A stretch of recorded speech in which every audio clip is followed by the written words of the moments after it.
Hey everybody, my name is Mike Gibb. I run accountsrecovery.net, and I'm excited to be moderating today's webinar on the most important metrics that collection agencies should be monitoring on a regular basis.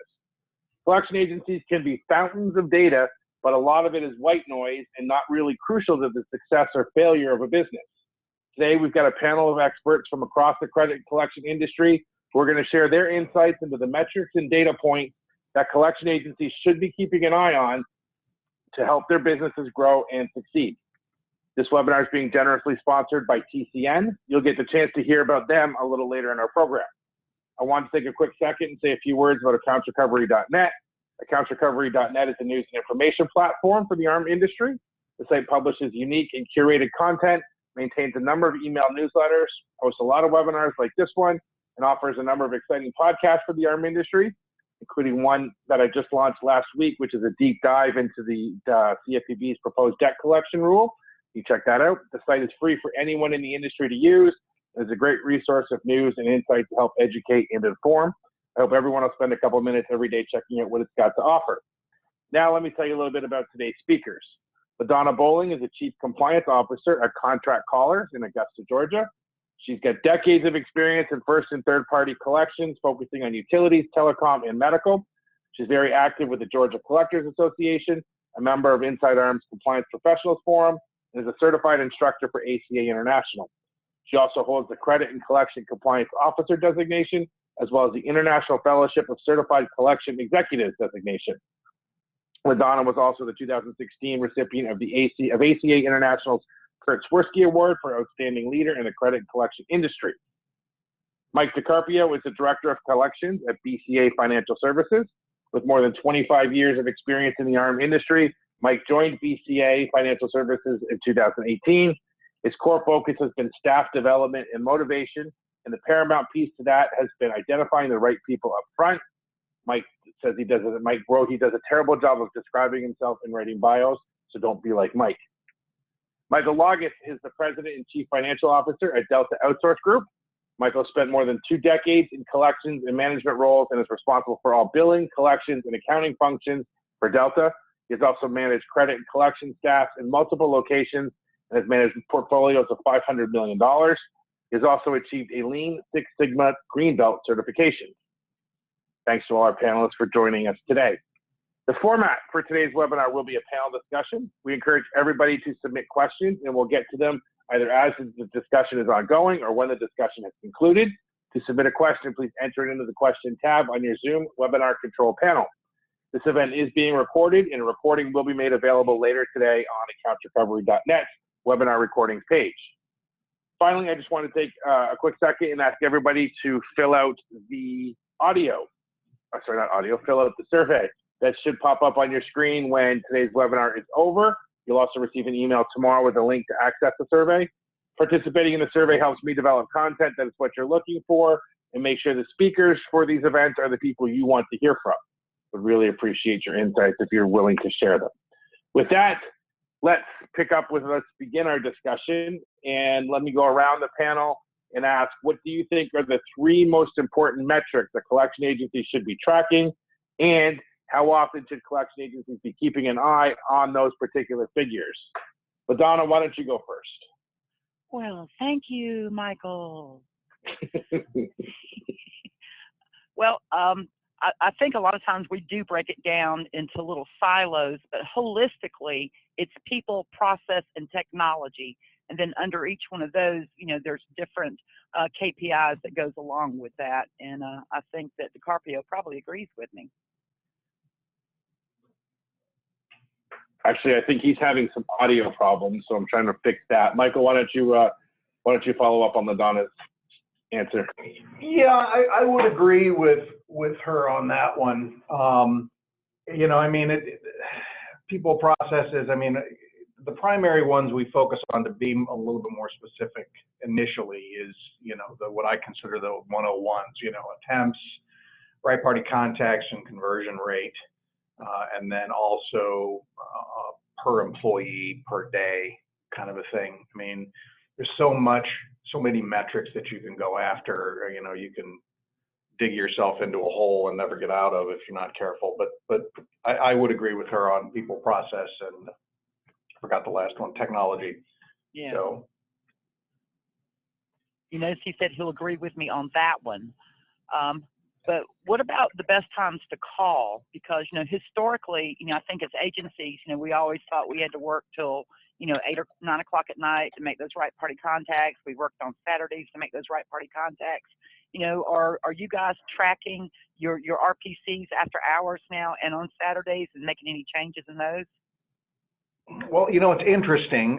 Yes, we are. And one of the things we actually signed up on a pilot program with a company to provide us with, quote, best times based on historical data that we provided them. And what we discovered was 80% of our accounts had a best time between 8 and 10 a.m.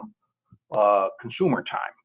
And there was no way I was going to be able to get through my entire portfolio, or 80% of it, in 2 hours every day. But yeah, the issue with the late nights and Saturdays is we have certain clients, even though we've shown them these KPIs, they just simply will not allow us via their SLAs to eliminate Saturdays or reduce late nights. Yeah. And I find the same issue trying to educate clients, and get them into today's, technological world, and say, people have their communication with them, 24/7 now. And I'd much rather have my people here, because I know historically on some polls it showed that, best RPCs were on Mondays between 8 and 11, and just kind of followed that path Mondays and Tuesdays and Thursdays, and Wednesdays were always woeful. Yep. Mike DeCarpio, are you back? Yeah, I'm sorry about that, guys. That's okay. Awesome. First question to you is, what do you think are the 3 most important metrics a collection agency should be tracking? So I think that they should be aligned with whatever your strategic goals are, either for the quarter, for the month, for the year. So the things that you should be tracking are the things that move you towards objections or the objectives of those goals that you have. I know that there's always the standard answers that everyone has, such as daily cash, client recovery percentages. But I think that you should stay focused on the goals that you set for your organization.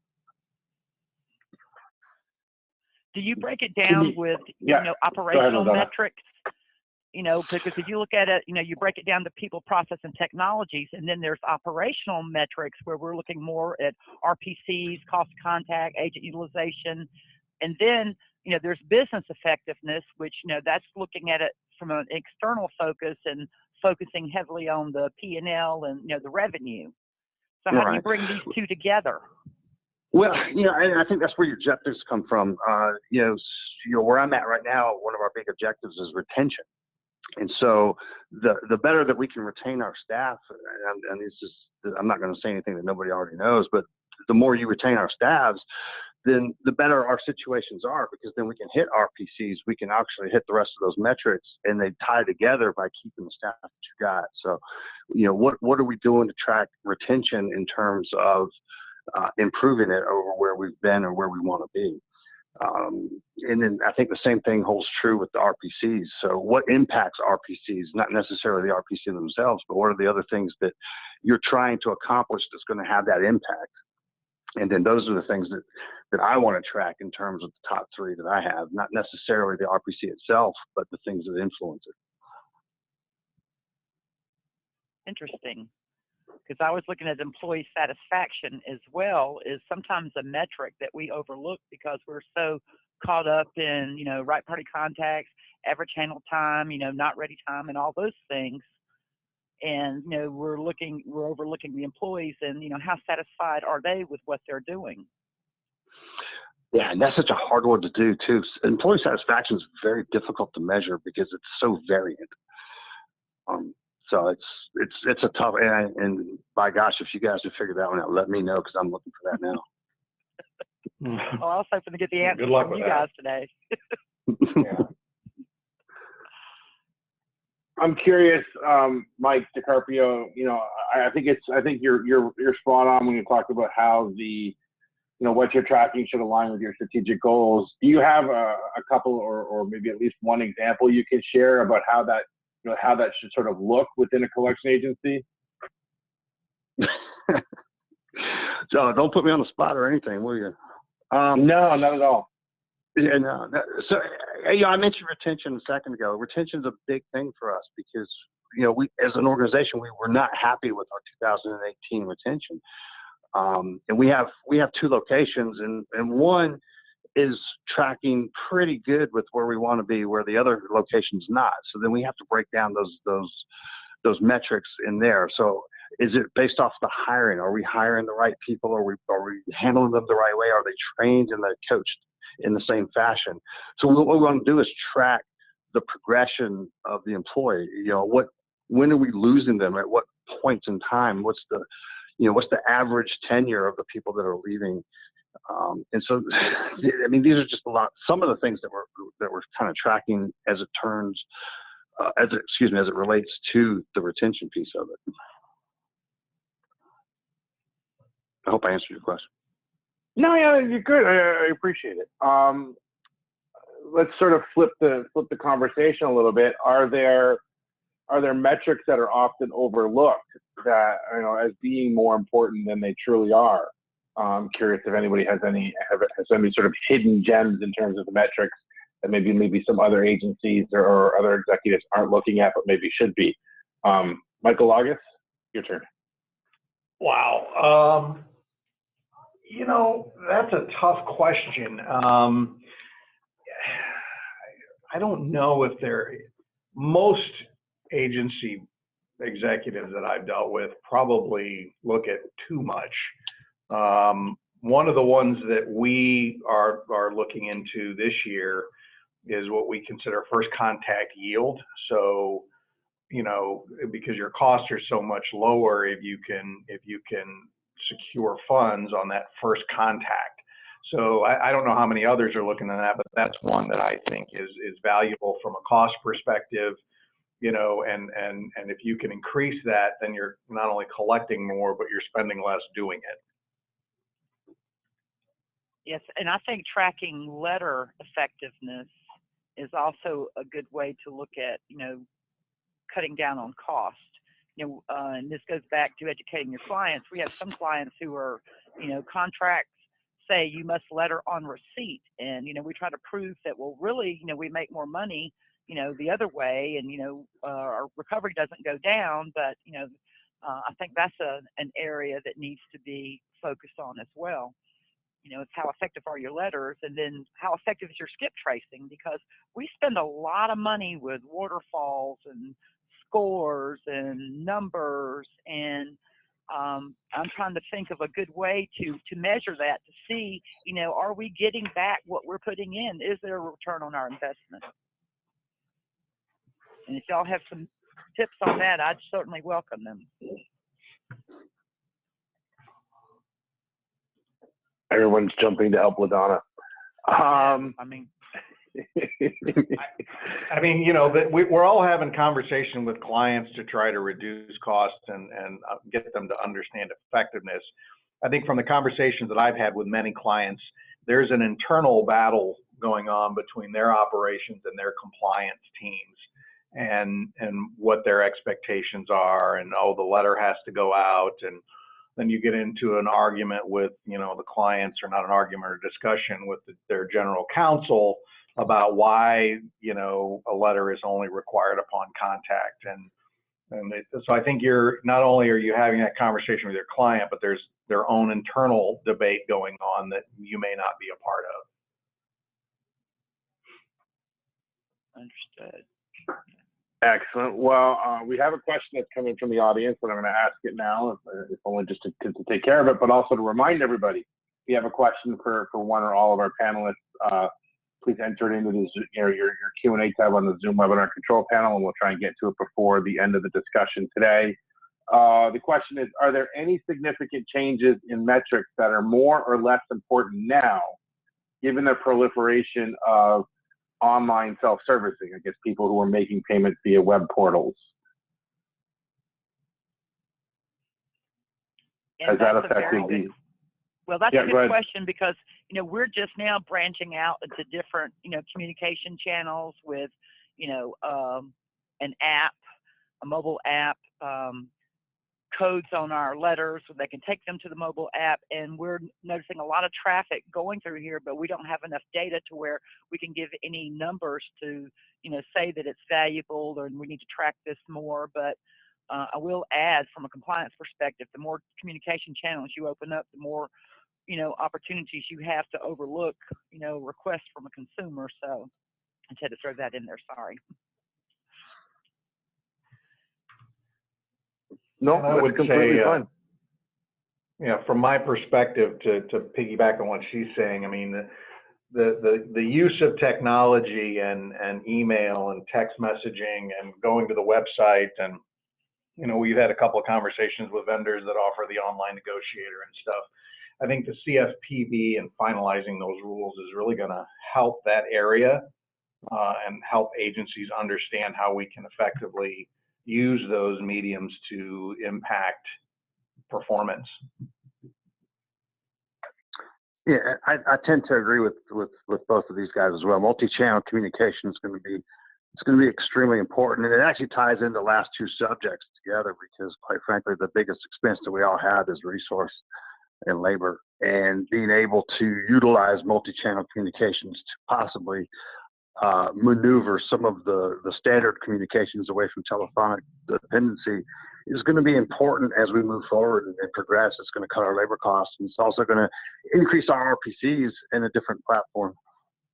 Yeah. Although one trend we have noticed is a lot of traffic goes to our mobile app, after 11 o'clock at night. So I guess. Yeah, don't show your clients that you'll be working until 11 o'clock at night. Good point. Good point. That wasn't LaDonna that said that. That was someone else. Yeah. Unfortunately, there's only one Madonna and 3 mics on the call, so it's all good. Yeah. Madonna can start calling herself Mike too, and maybe confuse everybody. Yeah, just call me Mike. We'll be good. All right. At this point, I just want to pause the discussion briefly, and I'd like to invite Kurt Hansen from TCN, the sponsor of today's webinar, to say a few words. Kurt?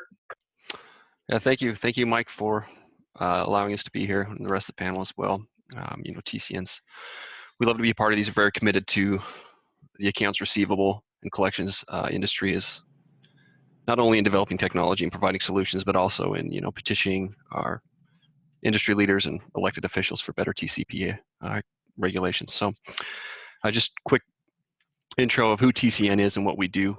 TCN, we are a leading provider of cloud-based call center technology for enterprises, contact centers, BPOs, as well as collection agencies worldwide.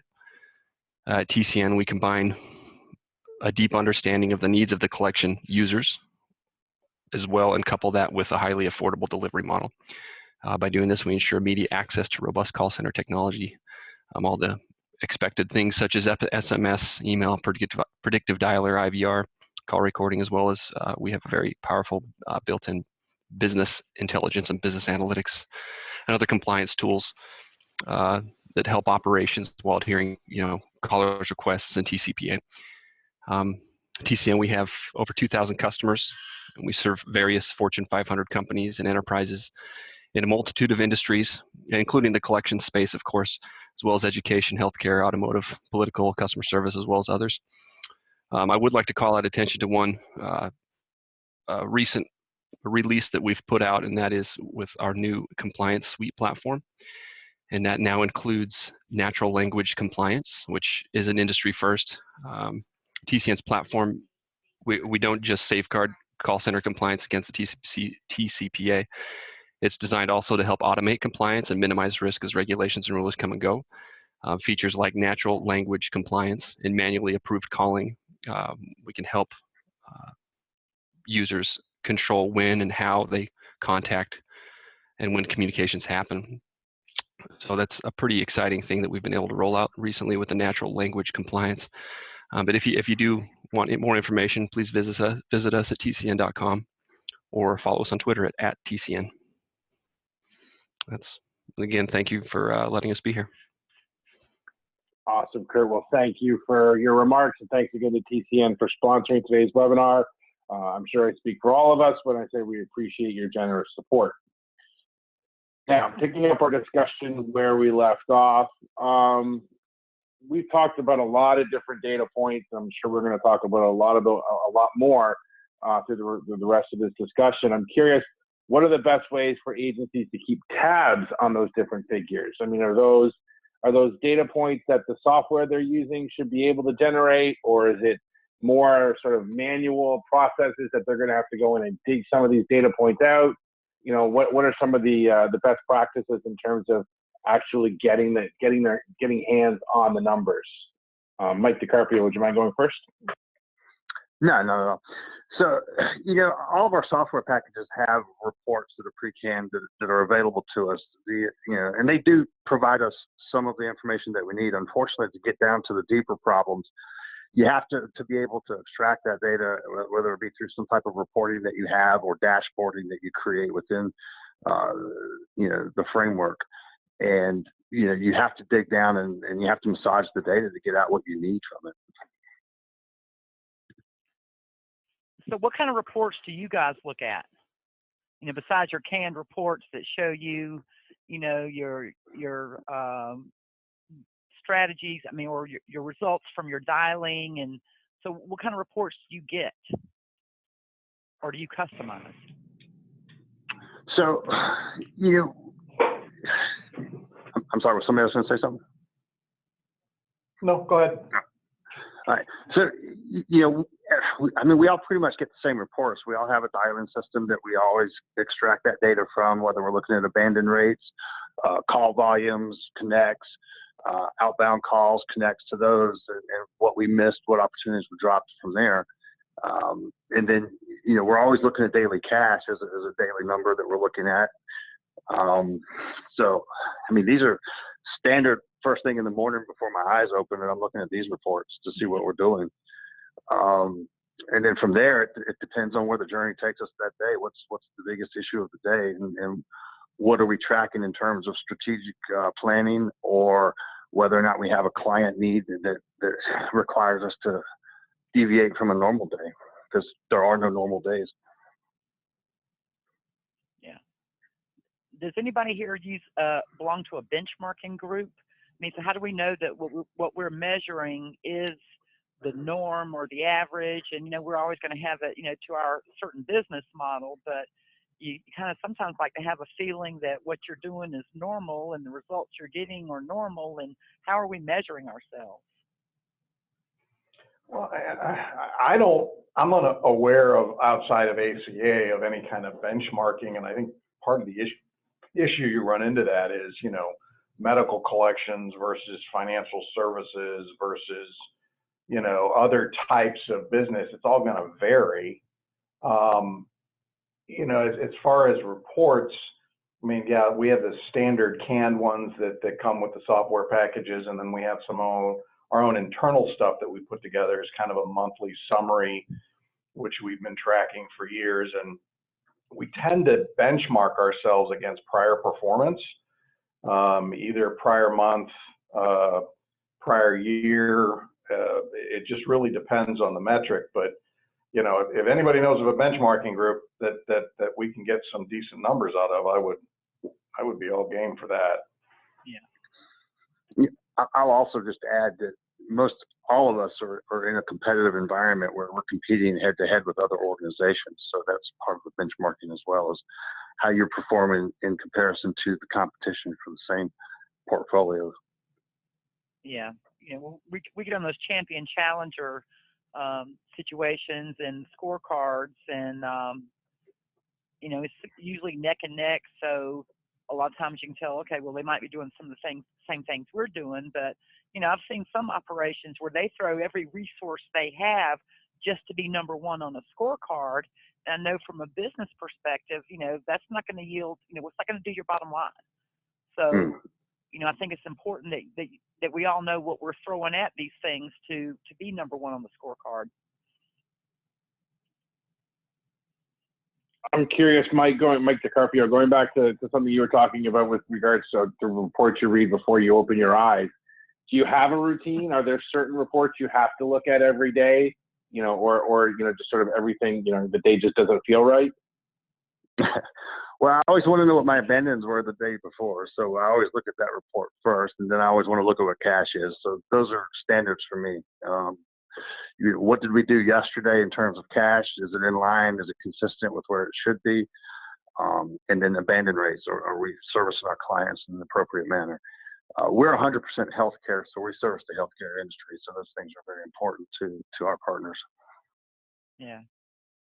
Well, I also think that when you're talking KPIs and you're looking at these reports and stuff, I guess the question you got to ask yourself when you're looking at any KPI is, what is it driving, right? What if it changes, what are you going to change? Or if you can't answer those questions, then you have to question why you're even tracking it. Mm-hmm.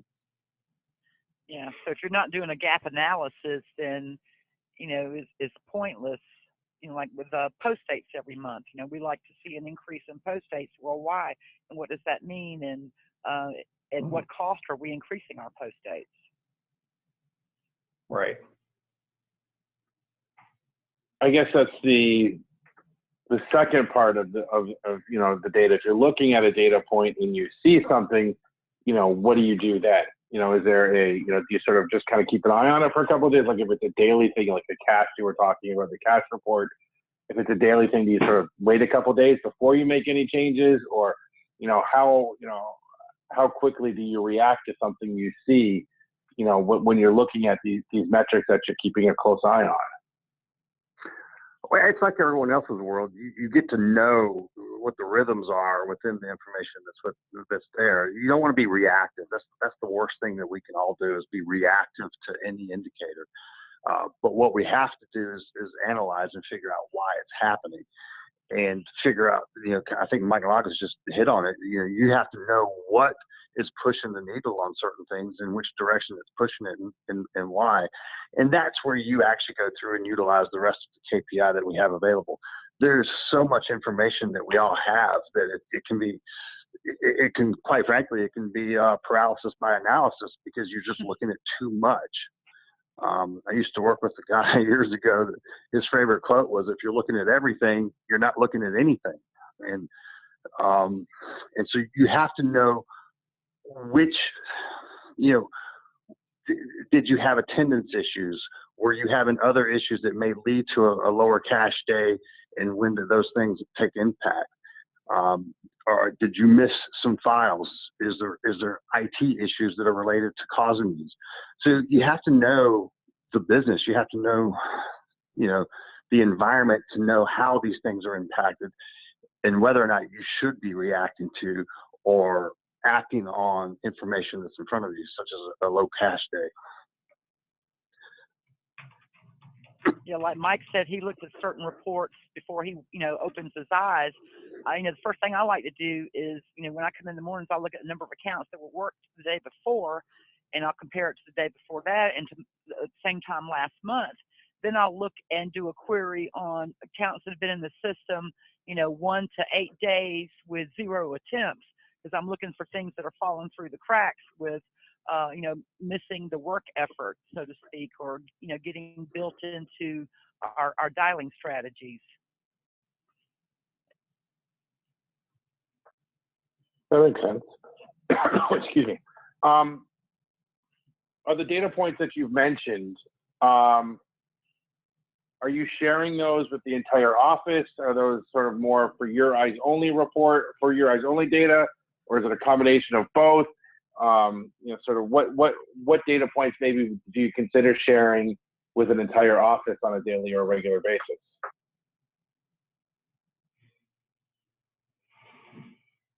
Well, the financial goals, number one, because, every collector, every team, the office has a daily financial goal, and, we like to share that those were met, not met, or, did we exceed them? How much did we exceed them? And the collectors every day, the agents get notice of, what their time was the day before, time on system, how they spent their time, and, opportunities for improvement, or, did a good job here. And I think it's important that, you explain things to all of your staff, whether it's client services, compliance, quality assurance, because all of these departments, we're pretty much feeding the ops beast, and everybody needs to know what the goals are and how come, and did we meet those goals, and what can we do to meet those goals.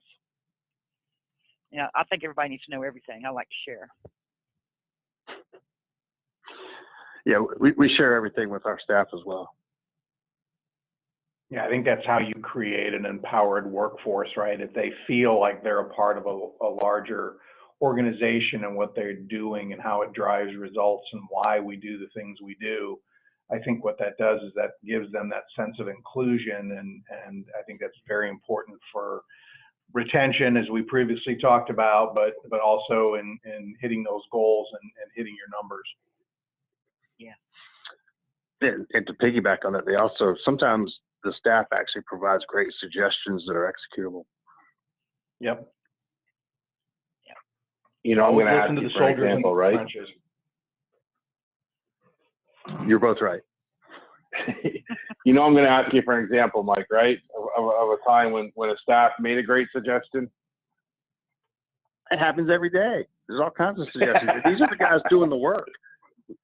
No, seriously, they're the ones that are doing the work. So they're the ones that are offering suggestions on better ways in which to do the job, more efficient ways, carving out certain part of the inventory that we probably shouldn't call that, we're not catching.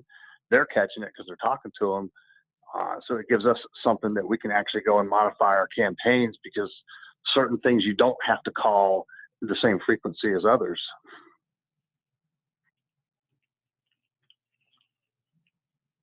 Got it. Yeah.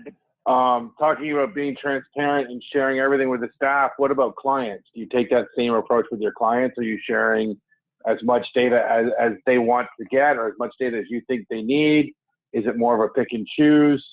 Does it depend on the client? Need to know. It's a need to know. Ditto.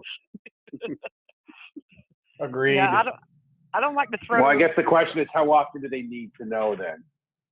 Well, sometimes our clients set the tone on how often they need to know, and I'm an old school collector at heart, and I don't like to show my whole bag of tricks, in the first hand, because y'all, those of you who played poker with me, that my deck's got 6 aces, so. The deck doesn't. The sleeve. Remind me to never play poker with you.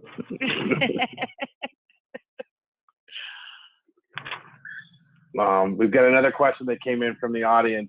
Can the panelists comment on metrics they use for determining client profitability? Yes. Wow. And that's another area. I'm glad that question came in, because I think sometimes one of the things that we often overlook, or we've been guilty of in the past, is the client profitability. We got a new client. Hey, we got a new client. New accounts in the system, and we're working them, and we're not making any money. What's going on? And the client has all these expectations of things for us to do, and then you got to go back and do a model and say, is this really, what we want to do? And we're throwing all these resources here, and is this client a good fit for us? I know that was a lot to say. Yeah, from my perspective, the first thing that I would recommend is understand what your overhead is per. We use it per collector, right? All that support work that goes in to feeding the operations beast, to use a previously used vernacular. You have to establish what those costs are and figure them out per head. And then you start in what I consider the direct costs associated with collecting a bill, right? The letters, the collector time, what you're paying your individual collectors, and then the fee that the client requires. And sometimes you have to make that adjustment, either who's working the business and get what I would consider the less expensive collector, but may not be as experienced and as productive. But I think you have to start with what's your overhead. Yeah, and I agree with everything everyone's saying. And I think most of our softwares actually have a unit yield report that we can get from a client level. But I think what's important is we always have to consider it's not always up to operations to determine whether or not it's profitable, because some clients are tethered to other clients and they become loss leaders for something that's of greater importance and value to the company. So you have to be careful strategically how you draw the line on those things. That's a good point. Very good point. Well done. 2 good points. Another question came in from the audience. Other than the key operational and productivity metrics, are there any key compliance metrics you track daily? For example, such as consumer complaints? Oh, yeah. Yes. Yeah, we track consumer complaints through speech analytics. We're making sure we're hitting certain key items, from making sure that, the mini Miranda is stated in the 2-party disclosure and things like that. So, yeah, we track that every day. And we have some processes that our lovely programmer wrote for us. So when new business is loaded, it gives us a report of accounts that came in that maybe didn't have a charge-off date, or were missing a social security number and or date of birth, or other pertinent information was missing. We also get a report on Massachusetts attempts and Massachusetts post dates. We still have some collectors who, they might try to solicit a post date in Massachusetts or Rhode Island. So we get those types of reports that kind of help us stay in line and will point us in the right direction. And we just started dabbling into speech analytics, but what I see so far with that is it's phenomenal. I just got to get enough people to be able to understand the data and get the data out to the masses and make changes based on all this data. Yeah, and I don't have anything really to add to what Mike and LaDonna have said, other than we do use speech analytics as well, and we do have a team of people that actually go out and look for opportunities to keep us compliant. But we do track complaints, and compliance is probably the biggest thing that's changed in the last 10 years in our industry, and I think everyone's really doing a great job of it. Speaking of compliance, it's been a few weeks since the proposed debt collection rule came out, and I'm curious, was there anything in the proposed rule that you're now maybe more closely tracking that you weren't before, just to sort of get a sense for the impact that, if it becomes part of the final rule, it's going to have on your business? Or are there any other changes to the types of data points that you foresee making that will be important based on what's on the regulatory horizon? Oh, throw that one to DiCarpio. What was that said on page 439 of the 538-page document? I think you recited that to us earlier. If I did, it was purely by accident. I think it's premature for us to act on anything that came out on the proposal. So we'll probably have to, I'm sure everyone's doing the same thing, and they're making sure that they're in line with what's in the proposal. But I think we've all been there anyway. I think the biggest thing that's probably going to be on the future is the clarity that it offered with multi-channel communications. We talked about it earlier. It's going to embrace that technology, whereas a lot of the regulations that we've had to abide by haven't done that very well. And so, creating new metrics, new standards for that type of communication, I think is going to be, for me, what I'm looking forward to in the future from when it comes out. Yeah, we reviewed it, but not putting things in place. Right. I was just curious, like, for example, the call caps, has anybody sort of looked at their data? Are they, and are they over or under the proposed call cap? And if they're under versus over, what kind of impact is it having on, on collection rates or contact rates or anything like that? Well, we've done some preliminary looks. I mean, but I mean, yeah, it's going to fundamentally change based on what I understand of the call caps they're proposing. But I mean, at this point, I mean, this probably is the first of 25 different versions by the time we get through this whole thing. Where it's going to end up is going to be the interesting thing. Yeah, and call caps and calling strategies, you know, is a KPI that we should be measuring anyway. You know, how many dials does it take to get a complaint? You know, how many dials does it take to get somebody to call you back? You know, are you leaving voicemails or you're not leaving voicemails? You know, what's the best for your shop? You know, how many hang-ups? You know, we don't leave voicemail messages. So if I call your cell phone, you know, 79 times, what's it going to take? Is it going to be dial 83 for you to call me back? So those are measures things that should be measured anyway. From my perspective, we're already conservative as it relates to those things. So it doesn't really modify anything at all for me. Yeah. So, you know, like LaDonna's example, I know she's being extreme, but those 79 calls, that 83rd connect, it's not going to be a pleasant conversation. Exactly, you know. And I think that's when it comes down to your strategies and such, you know, just throwing things in a file and dial, you know, doesn't work. And that's why you do have to measure things like that. Absolutely. Another question came in complimenting the panelists on how helpful the information is. The question is, who on your team is monitoring that? It seems like a ton of data to be looking at. How do you find the time to look at it and then do something about it? Delegation. We're drowning in data. It sounds like Mike DeCarpio is doing a lot of it in his sleep with his eyes closed, so maybe that's part of it too. They're nightmares, man. They're just nightmares. Well, I think from my perspective, yeah, go ahead. From my perspective, you know, it depends on your level within the organization, right?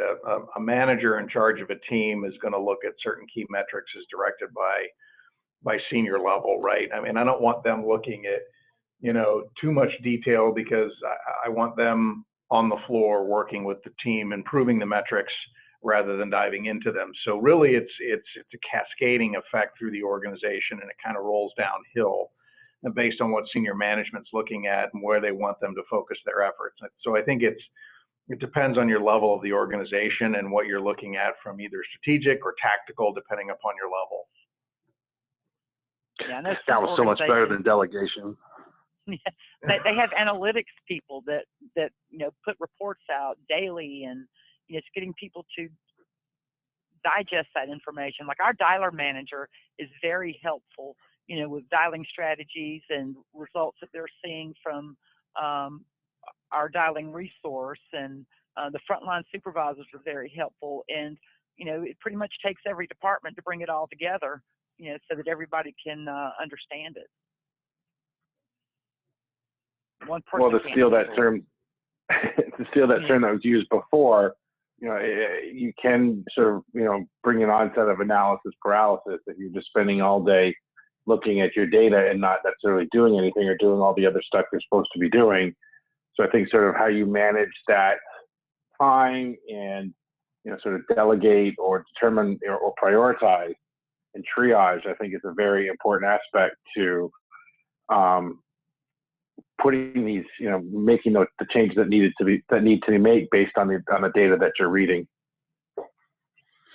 Yeah, to piggyback on what you were saying there, I think actionable and achievable are two key ingredients to make sure that what you are looking at in terms of the data is putting you in the right path. So make sure you can take action that's achievable and that has a positive result. Because another question. You can't act on everything. Yeah, go ahead. No, I was going to say, because you can't act on everything. Right. Another question came in. SMS is now by far the most effective form of first contact in our agency. I would be interested to know if the panel are seeing the same results. Anybody? I have no data on that. DeCarpio? Same. Yeah, I don't have any data on that either. Again, we're not doing that currently, but we're looking forward to moving in a multi-channel environment. Yes. Same We here. haven't We're got not to doing it SNS. currently. Got it. Okay.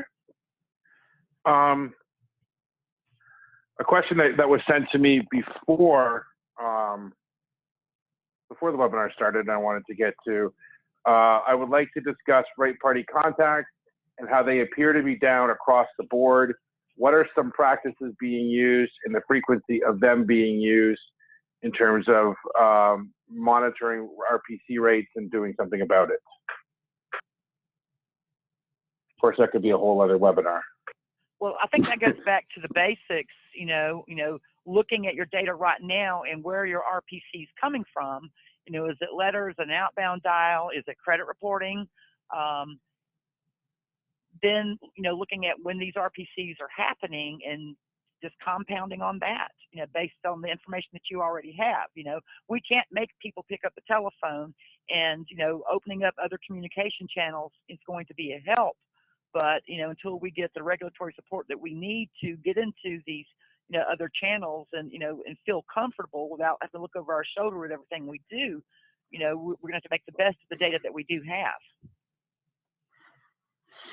Yeah, and I think the other aspect of that is that, you can't, like Ladonna said, you can't control those things, but we know that they exist. What we can control is the quality of the of the product that we put out. And so maybe moving some of the resource away from trying to track RPCs and create RPCs where you can control the quality of the communication that you have from your staff. And then, rearranging some of the resources so that you can, redesign or reapproach or retrain people as necessary. Yep, and that's a KPI. Good point. That's a KPI in itself. How many contacts does it take? How many RPCs does it take on one account to get your money? Yeah, and what are the average payments per collector so that you can help them improve that? Absolutely. Well, and I will tell you from our perspective, one of the things that we've done to try to improve RPCs is more manual dials. We found that our RPC rate goes up. Now, granted, our total outbounds go down, but we do have a better contact rate through manually dialing as opposed to utilizing a dialer. So question on that, Mike. Are you targeting accounts that you've previously contacted, and that's what you put on an RPC campaign? Yes. Sometimes it's previous contacts. Sometimes we also use a recovery score to help us drive manual dials. So the ones with the highest recovery score, we tend to manually dial. Okay. Interesting. Do y'all use local caller IDs? I mean, are you pulsing your toll-free number or local phone numbers, or? Well, you know what? You kind of stepped a little bit on a landmine here at Delta Outsource Group. We're having an internal debate through senior leadership on whether there's a value there or not. Same thing here. I was hoping you guys could help me because, I wear an ops hat and a compliance hat, and then, I look at it from both sides of the fence, and I'm like, I want to see the value that it's going to bring back, without any risk. Right.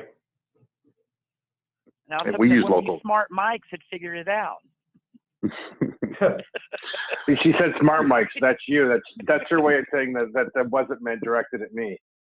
No, that's a mic. No, I think that's her way of saying you invited the wrong mics to the call. We talked a little bit before about employee morale, and I'm curious, there are probably a lot of different subjective data points, such as maybe employee morale, compliments from debtors, things like that. Are there subjective data points that should be tracked along with all the objective ones we've been talking about? And if so, maybe talk about one or two of the ones that you're tracking or you'd like to track and how you're keeping track of them. So I can use track 19 times in the same sentence. Well, you could track them, but then it's what are you going to do with it? I'm a big, fan of, where there's smoke, there's fire. And, yes, complaints and call scoring sometimes can be subjective. Like, all four of us could listen to a call and, come up with a different score because different things are important to us, unless it's weighted. But some things need to be, just data gathered and reviewed periodically. The subjective things, anyway. Yeah, it's hard to track something that's subjective because the subject can always change, and it changes from person to person. So it's different. I mean, morale is a tough thing because it changes constantly. It changes whenever you introduce new people to the staff or you lose a key person from the staff. What's important from a managerial perspective today compared to where it was yesterday. So those things that are subjective, they're always in motion, and so it's very hard to track something that's constantly moving.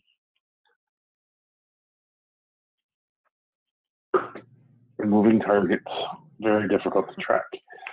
I wanted to sort of, before we get to wrapping up our discussion today, Mike, I asked you this a little while ago, but I want to ask it to you again because I'm difficult. In terms of data points, you mentioned strategic goals, and the data points you should be tracking should align with the strategic goals. How do you sort of actually kind of go about that process of figuring that out? What data points should be of the most significant to somebody? How do you sort of filter through all of these different points and sort of say, these are the 3 or 4 that matter most to my strategic goals, whatever that might be?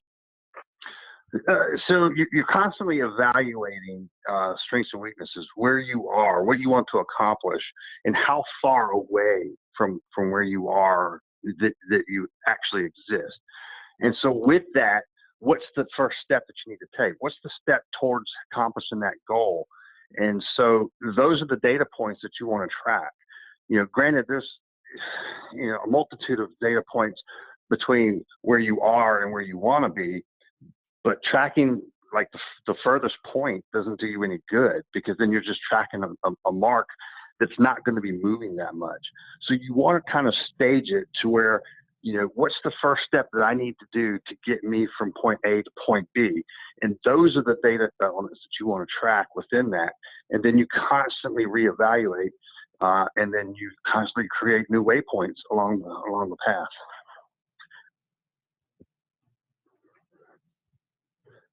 I mean, if you were looking for something, I don't know if you're looking for something more specific.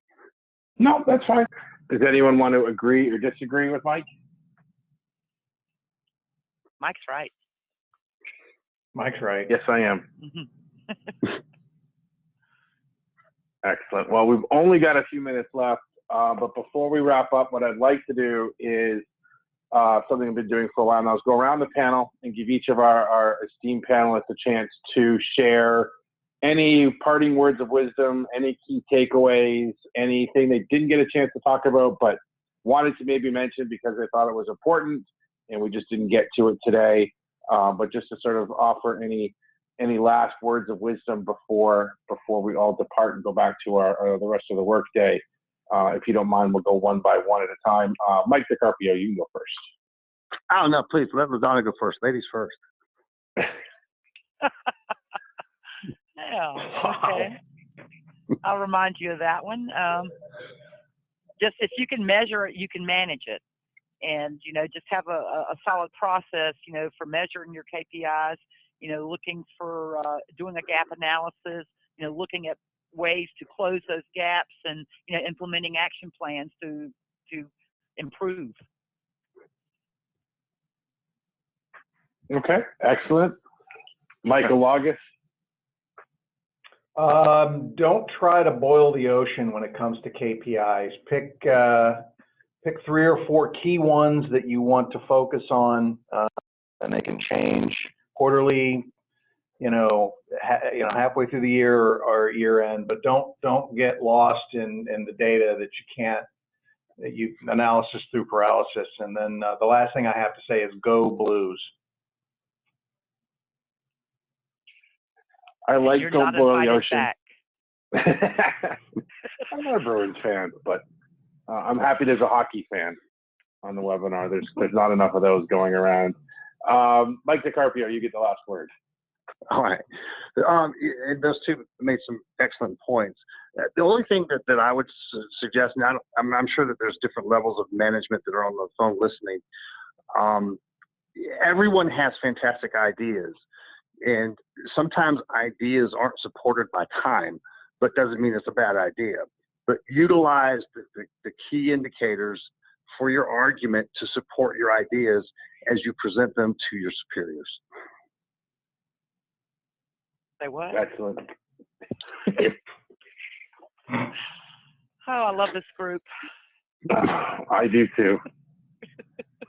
Before I let everybody go, I want to thank LaDonna, Mike, and Michael one last time for their insights and the comic relief today. Really appreciate them taking the time to share with us and really sort of, you know, even though we were joking around a lot, to take this seriously and to reach out and be very transparent about, you know, information that they're tracking on a regular basis and sharing it with everybody for no other reason than they want to help. So that was really nice of them. Thank you very much. Also want to thank TCN one last time for sponsoring today's webinar. Please go to www.tcn.com to learn more about the company. Thanks to everybody who participated and asked questions. A final reminder to participate in the feedback survey when you get that. And please feel free to shoot out any ideas for future webinars you'd like to see or like to hear, I guess. Thanks everybody for listening. And again, panel one last time, thank you very much. You guys were awesome. Thank you. Thank you, Mike, and I appreciate everything that Accounts Recovery does for us.